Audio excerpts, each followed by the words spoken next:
There's a very co-op themed tree in the middle that's called "I Love You Guys," and it emphasizes a lot of the co-op natures. Ways that you can buff other people, revive them faster, res them and go down yourself.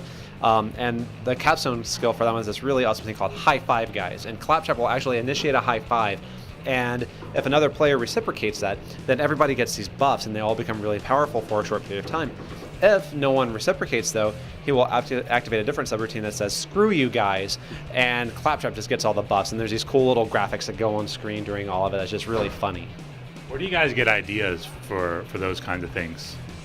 Jeez. I mean, there's so much of Claptrap's personality throughout Borderlands 1 and Borderlands 2, and we just jumped straight onto that. I mean, it kind of informed. We knew that, he's can be a bit of a failure sometimes, Claptrap. We couldn't just make him some macho badass all the time. We had to come up with something that reflected who Claptrap actually is.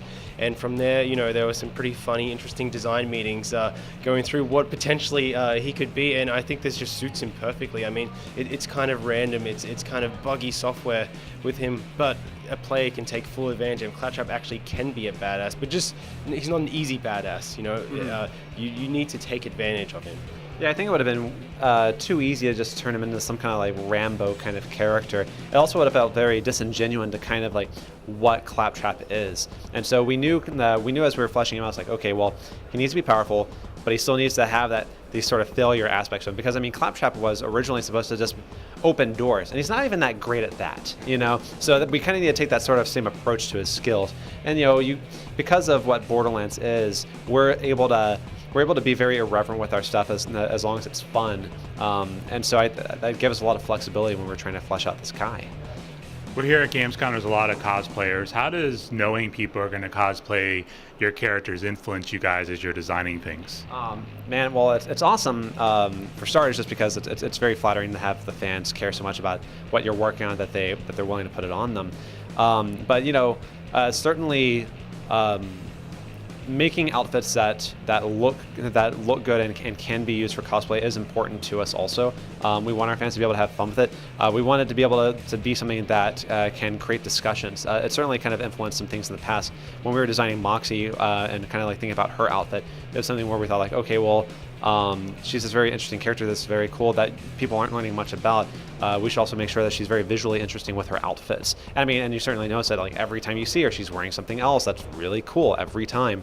And we were thinking about the same thing with Athena.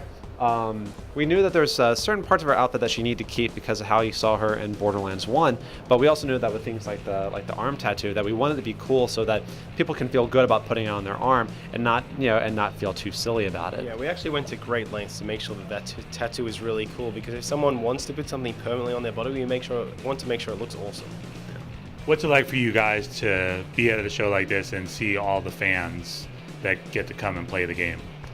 I mean, it's fantastic. It's why we make games, and instead of maybe doing a more typical kind of job, we love to entertain people. I mean, Gearbox's mission is to entertain the world, and to be able to go overseas, to come to Gamescom and see people here being just as big of fans as people are back home is just very humbling and very flattering. It's awesome. Yeah, I feel very flattered to come here and see that, and also, for all my buddies back home in Australia working in Canberra, they don't get to see this until PAX Australia, but I still send photos back to them and they get a real kick out of it. In fact, just yesterday there was a couple of Bioshock cosplayers who were traveling with an Elizabeth cosplayer from Bioshock Infinite, which is really cool for us because it's kind of like full circle for all the games that we work on.